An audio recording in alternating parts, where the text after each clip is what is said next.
Hello and welcome back to more Phoenix Wright, Attorney Trials and Tribulations. War in the last episode, we began the proper investigations for Bridge to the Turnabout. Technically, there were two parts to it, but the first part was more just introduction to all the characters, and then things really got, because the murder didn't actually happen until the end of the first investigation, so I don't really consider the investigation to have begun until the second part, but whatever. So, today, we are going to court for Bridge to the Turnabout. We are playing as Edgeworth, and Edgeworth is finally going to get to live out his lifelong dream of being a criminal defense attorney, which is the best way to close out this character arc I think I could have possibly dreamt up. And to make it even better, I'm pretty sure he's going up against Franziska von Karma, which is also going to bring a nice full circle loop to the little breadcrumbs they dropped for us at the end of Justice for All, but in the last scene between von Karma and Edgeworth. So I am so excited to do this. Okay. Oh my, Mr. Loris feels that way about me? Apparently, he isn't aware of your real secret at all. This is no time to be embarrassed. I'm sorry, I just hardly accustomed to that sort of thing. Worry not. And in any case, whatever it was that he saw on the night of the incident, mark my words, I will drag it out of him. Does that mean Mr. Loris is the witness today? No, I believe that none will be the first to take the stand. Sister Bikini, she claims to have seen the very instant in which you carried out the crime. I just want to ask you one last time. It really wasn't you who killed Miss Elise Denim, correct? That is correct, it wasn't me. Very well then. Mr. Edgeworth? Yes? You are a prosecutor, aren't you? Are you sure about this? If your true identity is revealed, don't worry. I've made the necessary arrangements. I see. Iris, it is a prosecutor's job to doubt people. But right now, I am a defense attorney. A defense attorney's job is to believe in people and to believe until the bitter end. That's what my friend told me once. Edgeworth. Mr. Edgeworth, I simply ask that you watch and decide for yourself whether or not I am fit to do the task I have been entrusted. Very well, sir. I'll leave my defense in your capable hands. Well, you don't really have much of a choice in the matter at this point because the trial's about to begin. Wow, there's just nobody here. I hate this judge. Court is now in session for the trial of Sister Iris of Hazakura Temple. Oh, it's so weird. It looks so weird to see him reversed with a little attorney's badge. But you know what? It's awesome. The defense is ready, Your Honor. The defense does indeed appear to be ready. However, the same cannot be said for the prosecution in this case. Indeed. I'm not sure I like such a blatant waste of this court's time. An empty prosecutor's chair can only mean that the prosecutor has no confidence in their ability to prove their case. It would seem this case is already over before I have a chance to begin. I'm ready to announce my verdict this time. This court finds the defendant. Ah, there she is! Ha ha ha ha! She's back! The prosecution stands ready. And you are? Franziska von Karma, prosecuting prodigy. Von Karma, you say? Perchance, you wouldn't be of any relation to the legendary prosecutor Manfred von Karma. Legends are a thing of the past. I am a von Karma. That is all. Upon a special request, I flew in today for the purposes of prosecuting this case. You did? Then you must be quite a big shot, huh? By the way, Mr. Edgeworth. Yes, Your Honor? I'm all certain I've seen you somewhere before, or am I just imagining things? You look very much like a prosecutor I met once. I believe you are imagining things, Your Honor. Miss von Karma, do you have anything to say? There is no such weakling as this man among those of the prosecutor's office. No, there isn't? Yeah. I told you there is no such weakling. Oh, what is that, a whip? I'm not sure I care for such a thing in my courtroom. Bailiff, remove that whip. I have no objection to the whip. You don't? The prosecution can wield the whip while drinking 17 cups of coffee. But there is still only one truth. That is what I stand here to prove today. This is so awesome. I love this so much. This promises to be interesting, Miles Edgeworth. I had expected to face Phoenix Wright here today. But looking at you now, maybe this is what I've been waiting for all this time. Miles Edgeworth, I will not allow this chance to crush you slip through my fingers. I see you brought your flair for the histrionic. Allow me to add to the things I'm not sure about. People acting bizarrely in my courtroom. The stage is set. Now, continue with the proceedings, Your Honor. Very well. Miss von Karma, please give an outline of this case. With as little whipping as possible. The murder victim is the famed picture book author Miss Elise Denim. Her body was found in the Hazakura Temple courtyard. She had been stabbed through the torso by a ceremonial sword from a golden statue. The sword in this picture is the weapon in question, correct? Very well, the court accepts this photo of the crime scene. Crime photo quarter where Lucinda was murdered. There was no mistake. This was the doing of Sister Iris. After all, there was a witness to a crime. Very well. Please bring this witness to the stand. And so it begins, my first and last trial as a defense attorney. We'll see. Oh. Witness, say your name and occupation, please. Hold on here. I'm not sure about being not sure. I care for this at all. Witness, please stand up nice and straight. If I recall correctly, there were a few milk crates in the defendant's lobby for our back pain plagued witness. Bailiff, fetch a crate for this poor lady, please. Haven't had to bring in a milk crate for someone to stand on since Turnabout Samurais with Cody. Once again, your name and occupation, please. Little old me? Well, I'm the head nun of Hasakura Temple on Eagle Mountain. My name is Bikini. You got it? Bikini. Nice to meet everyone. But you don't appear to be wearing a bikini right now. The courtroom is the garden of holy judgment. Those with lechery in their hearts should leave this sanctuary at once. You want me to leave? No need to get your bikinis in a twist. Let me tell you, I'm a sight to behold in summer. In any case, witness, I hear that you saw the crime take place on the night in question. That's right. I can still hardly believe it myself, to be honest. There's no way dear little Iris could do anything like that. Let us hear what you have to say, then. First, tell us about... I'm pretty sure that's meant to say about your own movements at night, eh? Okay, witness testimony, the night of the murder. That night I was helping an acolyte with her training in the inner temple, but, well, as you can see, my back likes to act violently, so I left Iris to help the acolyte and returned to Hasakura Temple. The thing is, I don't know if the court's gonna accept this because it's like, Iris said this. Wait, but Bikini said this. Who's telling the truth, the defendant or the witness? But this statement does contradict Iris's testimony because, you know, Iris said she stayed in a room the whole time.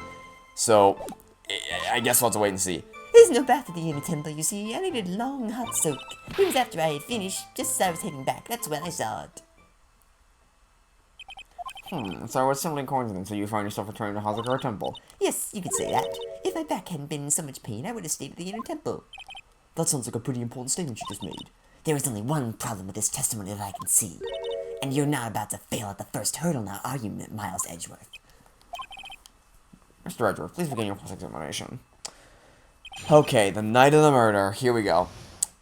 So, again, don't know how the court's gonna take this, because technically, Iris said one thing, Bikini said another, and the word of the defendant, I don't know how much gonna value that, but even still, this does contradict Iris' testimony. Witnesses have to undergo their own trials, I'm afraid. The defendant's fate rests on the powers of observation and memory, after all. Well, don't worry, I'm more than up to the task. I'm a woman of faith, after all, the head honcho of Hasakura Temple. In that case, Miss Honcho, I'd like you to explain something for me. The discrepancy between your testimony and that of the defendant, Iris. She claims that after ringing the lights out bell, she went back and stayed in her room. Which means, she did not go to the inner temple at all. A defendant or a witness? Who is more likely to lie, do you suppose? The defendant is simply lying to cover her back. But that is completely illogical. The murder was committed in the courtyard of Hasakura Temple. Claiming that she went to the inner temple would make for a much better alibi. But that is odd. Whatever the reason, I can't believe she would lie. She does indeed have honest eyes. All people lie. That is my belief. Why am I the only one being whipped in here? Because you're the only one in this courtroom that nobody likes. Anyway, neither the witness nor the defendant have any reason to lie. Which means, you must call your memory into question. Dear, you're older than me. If you want to play that game, do you? Well, it isn't exactly what My memory is perfect, crystal clear, especially in winter. Then I suppose it's too early to end this cross-examination. Mr. Edgeworth, if you are going to question the memory of this witness, you will need to show me a more decisive piece of evidence. Understood, Your Honor. I was naive to think that alone would do the trick. I'm pleased to have your comments about... That's the second time that's been... That's the second time you've misspelled about. Let us return to the cross-examination. Helping an acolyte with training in the temple. Acolyte's act up. Just exactly... Wait, she was just exactly as she had been for dinner. No, she wasn't. No, she wasn't. No, she wasn't. Because she was wearing this before, and then she gave that to Phoenix. So, no. She was not dressed the same way she was before. Witness, let's get one thing straight. the defendant whom you claim to have met. She was wearing this demon warding hood, correct? Of course. That is a very important piece of clothing I have on you. Wait a minute. Hold it right there. Why do you have that? That's the question of the day now, isn't it, Miss Von Karma? I'll have you know that this hood was given to someone as a gift that night, before the lights out bell was rung. What? You know where I'm going with this, don't you? If the witness had seen the defendant as she claims, then the iris she saw should have been missing this very hood. That's a lot of milk crates. It's not a bad thing at all, exposing contradictions like this.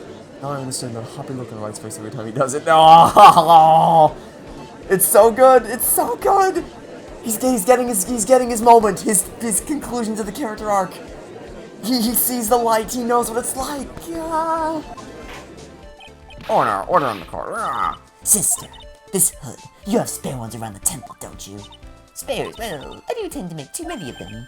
I see. A stockpile. Surplus of hoods. Each nut is only given one hood. This should be the only hood that I have owned. This is quite strange. If there was a surplus of hoods, then she could have worn one of those. There is no contradiction here. I'm sorry to break this to you, Miss Von Karma, but you won't get away that easily. Discrepancies such as this will sow seeds of any human heart. The seeds of doubt. Goodness.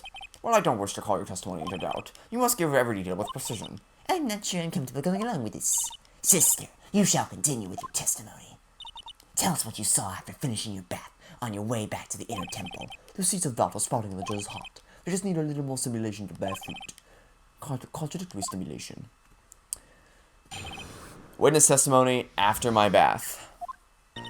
I finished my bath around 11, and I thought I should return to the inner temple. And as I was walking back, I heard a noise from the courtyard. I took a look, and Iris was, Mystic Elise. And with that sword of all things. Mystic Elise was staying in the corner room which faces out into the courtyard, and stabbing I saw must have occurred after she was pushed out of a window. Is that true? I mean, I suspected that might be the case, but what does the autopsy report actually say? Body fell 10 feet after... Oh, okay. So I was wrong. Yesterday I thought that maybe she was pushed out the window and then she was stabbed, but no, I just misread that. So she confirmed she was stabbed in the room and then she fell the 10 feet. So that's a blatant contradiction then, because stabbing must have occurred after she was pushed out of a window. The autopsy report says differently there, friendo. You saw a truly terrible sight, didn't you? If I was in your place, then it would be much like Miss Von Karma whipping Mr. Edgeworth in court. And me seeing it all from this very chair. Or, well, something like that. This judge. His imagination is about as vivid and creative as a detective. Yeah, where's... I wish we had the original judge. I would look the fool if I commented on such foolishness. Anyway, this case is mine, Miles Edgeworth. Calling everyone by their full name. Can't you do something about that habit of yours? Okay, cross-examination after my bath. I finished my bath around 11, and I thought I should return to the inner temple. I'll just go all the way to the end, and... She definitely did not get stabbed after she was pushed out of the window, and my evidence is the autopsy report. Impressive logic. That's what I'd like to say, anyway. Oh, please do. My brain is something else, especially in winter. However, I think you are overlooking one thing. Miss Von Karma, would you be so kind as to take another look at the autopsy report? The autopsy report? The victim did fall from a height of 10 feet. However, this fall was after she was killed. That's right, it says after death right here. The scene the witness claims to have seen is contradictory. If the defendant stabbed and killed the victim there in the courtyard, how did the victim then go on to take a 10-foot fall? Order. The victim was killed and then fell. If that is the case, then the victim must have been killed in her room, don't you agree? That is the logical conclusion. Yes, that's right. The victim must have been stabbed by the defendant in her own room, and she was then thrown out of her window down into the courtyard below. Were there any signs of the struggle in Mr. Lin's room? She was stabbed with a sword. That would leave a bloodstain, wouldn't you agree? Well, Miss Von Karma, was there any blood? No traces of blood were found in the victim's room. We just caused traces of blood to be found on my glorious payoff beard. However, I'm sure there's no need for me to go over this, as I'm sure Your Honor is well aware of when a stab wound produces the most blood.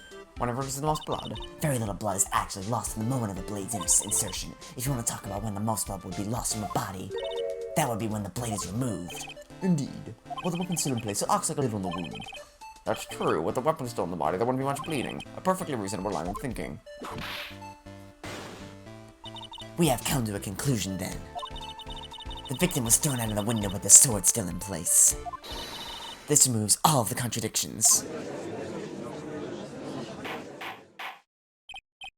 Order! I must admit this is a very probable version of events. I'd expect no less from Franziska von Karma.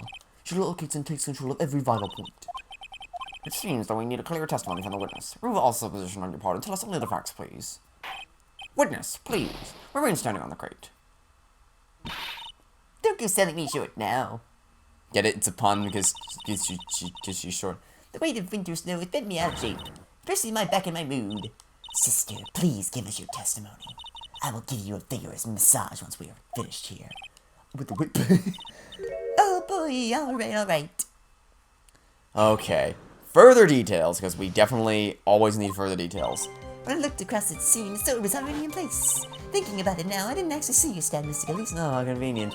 I've never seen so much blood before. Okay, that's an incredibly vague statement. That's when I fainted. You can't blame me, can you?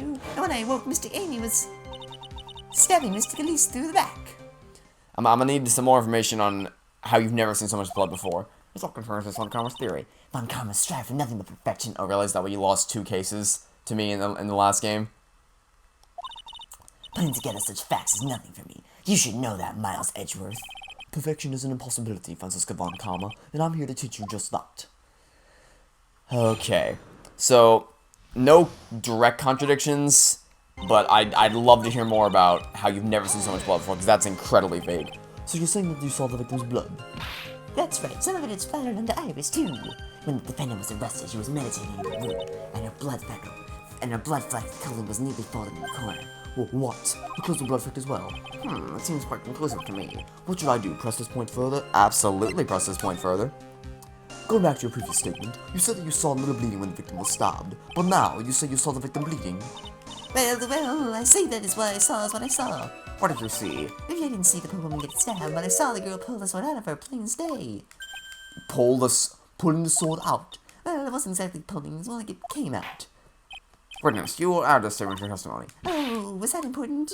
More important than you can imagine. Yeah, because, let me see what you say. The incident in which the blade plunged into the hilt was smoothly drawn out. No. So much no is happening there. Okay, so, number one. I don't care how delicate you are. This thing is not coming smoothly out of anything with all those jagged edges. Just absolutely not. Second of all, do you really think that anybody, especially Iris, could lift this freaking sword, which takes up which is the height of the statue, like almost the full height of the statue, manages to lift that out of the body by herself? And actually, wait a minute. If it was plunged into the hilt, then why is there only blood on the tip of this thing? This is just broken on all aspects. Sister Bikini, you are a reliable witness. At least, I'd like to think so. But there are too many contradictions here. Yeah, agree. There are a ridiculous amount of contradictions here. What do you mean? You make it sound as though I'm a liar. But you're a handsome young man, so I'll forgive you. What contradictions are you talking about? How much time you got? In the scene the witness claims to have seen, the weapon was thrust up to its hilt into the victim. Furthermore, they clearly withdrew the weapon smoothly from the body. However, both of these are complete possibilities. What do you mean? Please explain. Explain yourself. To start with, do you think it would be possible to stab someone to the hilt with this? No matter how I look at the defendant, she doesn't appear strong enough for that. Doesn't appear? What meaningless dribble. I too may appear to be weak and frail. I would not say that. But I can crush men under my heel and make them weep, so I should choose. The objection stands. I wept a little back there, I must admit. That isn't the only issue here. If the sword was truly stabbed into the body up to the hilt, well, let's look at all the branches on it. It certainly wouldn't come out smoothly. We also have the problem of the amount of bleeding. It's true that when a blade is left in the body, it acts as a plug of sorts. However, when the weapon is shaped like this, it's an entirely different story. The wound would be too large for the blade to completely stop the bleeding. That's nothing more than conjecture. In reality, the victim was stabbed with a jitsu. Even a weapon of this nature may still sometimes slide out smoothly, and may still sometimes slide the bottomless. I'm not finished. There is still one more conclusive contradiction. You've still got more. This one is simple. If the sword really was thrust in all the way to the hilt, why is there only blood on the tip of it? If this witness is saying the truth, then there should be blood along the entire length of the sword. Yeah, there were so many contradictions with that one. I mean, my god. Order. Bravo, Miles Edgeworth, raising this many contradictions from a single piece of evidence. All the other attorneys I know could maybe manage one, if that. You have proven contradictions regarding the murder weapon, but having come this far, there can only be one answer. And that is... the weapon used to kill the victim was not the Shijitsu. What? A foolish idea born from the foolish mind of a foolhardy, foolish fool. Let's examine this again. Well, it's because Mr. Gainey was holding it. Exactly. However, if you were left reflecting on us, that is the only basis we have to assume such a thing. The impression left by the scene was just too strong. That is what influenced us. It influenced us to believe that the Shijitsu was... that's true. Your response, Mr. Edgeworth. If that is so, I would like the prosecution to answer the obvious question it raises. The obvious question? Yes, namely, where did the real murder weapon disappear to? It goes without saying that the police searched the main hall and the surrounding area. Perhaps the prosecution can enlighten us enlighten us as to if a sword-like object was found. That's... Answer the question, Miss Von Karma. No evidence of that kind was found. A trial without a murder weapon is a tricky beast. Excuse me, can I say something? I just remembered something, actually. What is it, sister? I was just thinking, it's possible, but just maybe, what actually happened was, it was just over there. What exactly are you going on about? I get that. That's the third time that about has been misspelled. The murder weapon, I mean. Maybe, I think I might know where the sword was disposed of. You what? Well then, I think we need to hear testimony from you one more time, sister. Impossible. What else? What else could that old woman have seen?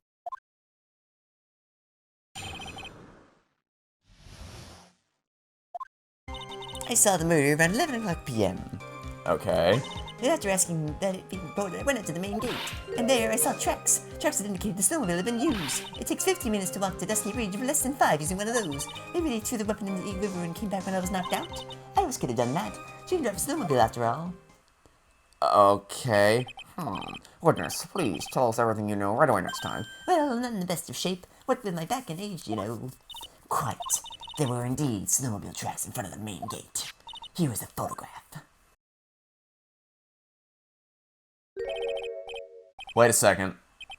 Oh, wait a second. Oh, I'm so sorry, Sister Bikini, but you've just undone yourself. Thanks for the photo, Von Karma, by the way, because, you see what the problem is here? Actually, you know what? Before I get too cocky, let me listen to her testimony again to make sure that I'm interpreting this correctly. The tracks begin in the front of Hazakura Temple and run all the way to Dusky Bridge. Okay. That solves your pesky little problem. Not really. They need the professor to dispose of the murder weapon. Did she really go to them for disposing of the murder weapon? No, she didn't. If I remember the testimony correctly. We gotta go all the way to the end to see if I'm correct, though. Okay. So, she said...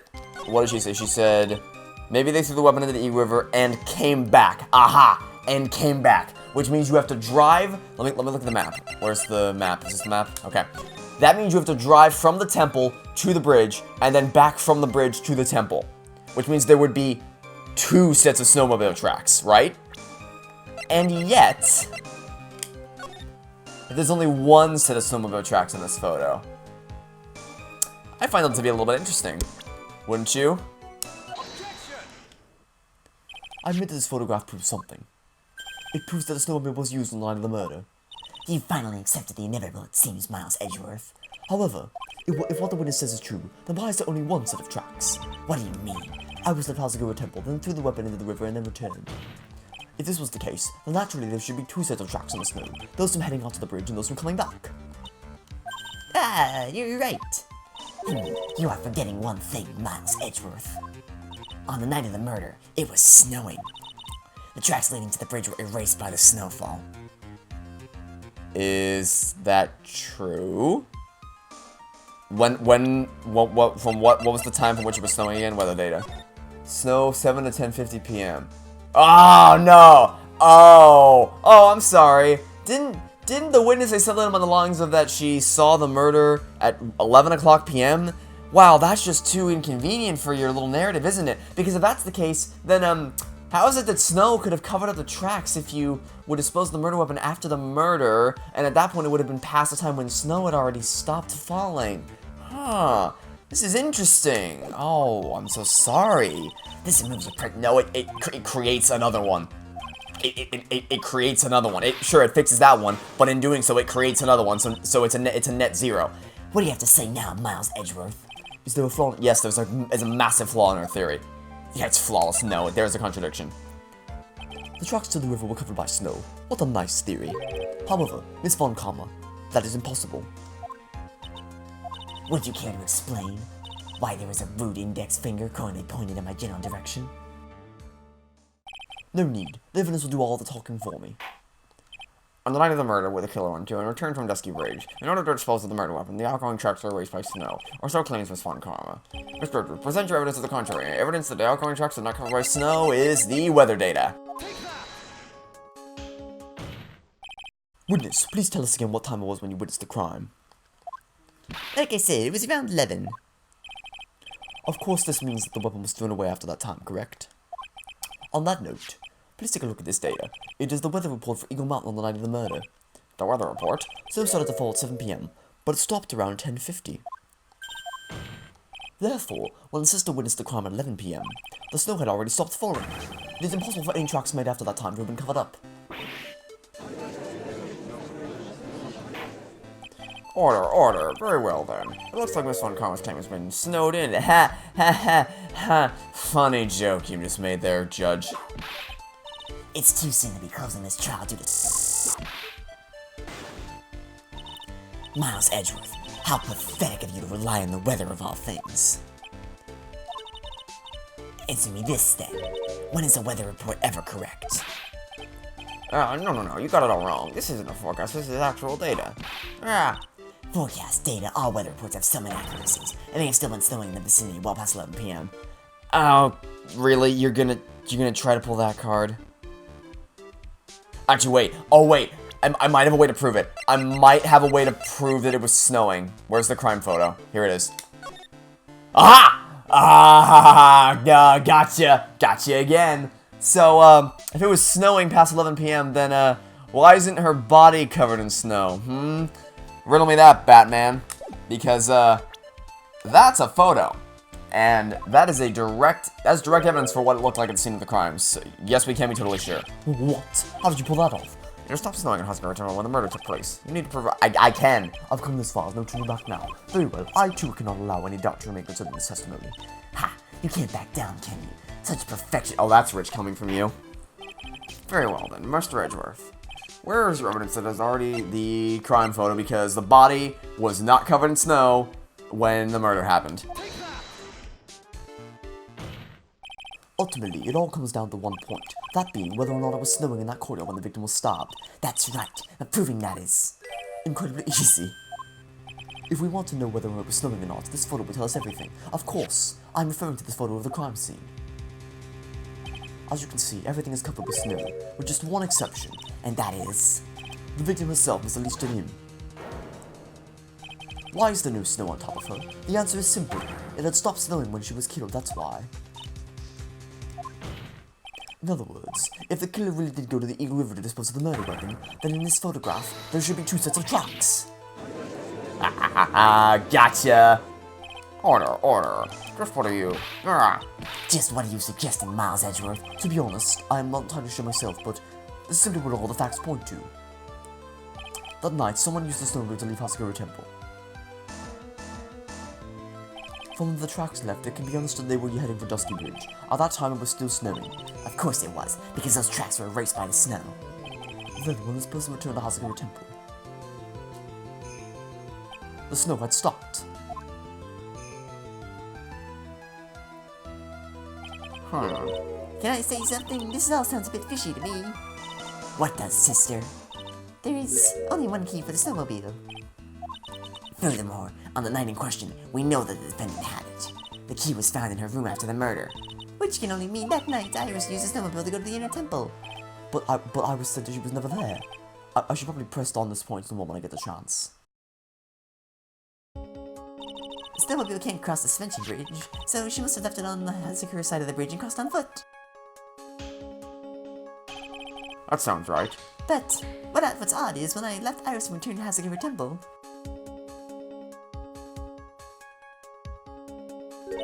I didn't see anything near Dusky Bridge. You must have just failed to see it, sister. Maybe, but when I made it back to Hazakura Temple, it was there by the main gate, the snowmobile I mean. And then when I saw, it was covered in snow too. Okay. But that is impossible. That's interesting. Order in the court. What does all this all mean? So then what was the snowmobile used for? It wasn't taken by the defendant when she went to the inner temple. And if it had been, then the witness couldn't possibly have seen it by the gate. Furthermore, it wasn't used by the killer to dispose of the murder weapon.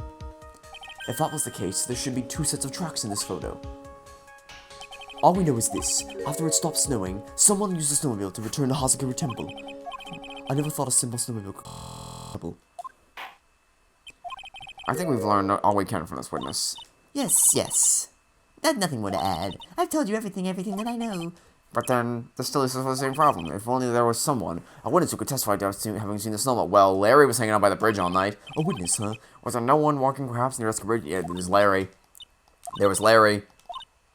Yeah, that's Larry, alright. Hold on. Something is coming to me. An idiot may well have gone wandering out on the subarctic that night. Your Honor, actually, there just might be one individual who may be a help to us.